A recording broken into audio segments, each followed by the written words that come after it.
Diyos marin hapon sa Hello guys. Hello guys. Yaw kami digdi na halin baga nindo tabi ang samuyang pigagihan.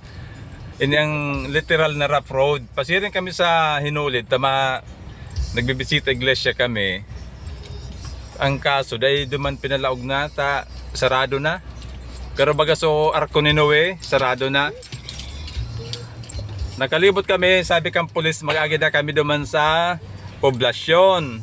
Nagduman kami sa poblasyon, paabot mi sa poblasyon sarado. Garo na naman ito nakakabua. Ngunyan, gidibo ko nagbire kami. Tangani taya ko malaom kami kay Marican traffic. Tapanoon na duman, maretra kabire kami.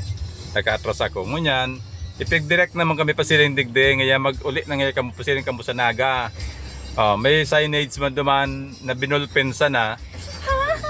Tapos, iyo, pigsunod me. Kaya, sangon niya na presente, yaw kami digdi. Dahil may aram kung saan, anong lugar ini. Dahil may aram kung pasain na ini. Basta, nagsunod sana kami duman sa pigtaram kang pulis na... Nagsunod sila sa iyo. Ngunyan.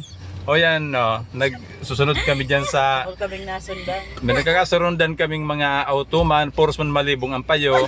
Bata nagbisita iglesia, malibong ang payo. Sorry, dahil mapalagi malibong ang payo.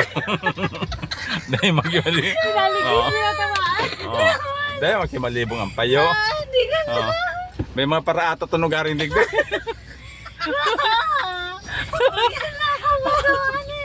Habang nagbiyahe kami, may siging atot digdi.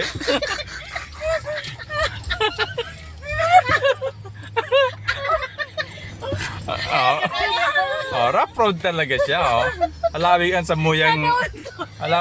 samuyang dudumanan. Uli na sa mga pulis. Yan na. Ito naman gaan. May nagantabay na naman sa muyang pulis, pero duman sa notan, may nahili akong no entry na naman. Pasayan na daw naman ito. O, Naga City. No entry. Ito Naga City. Naga City.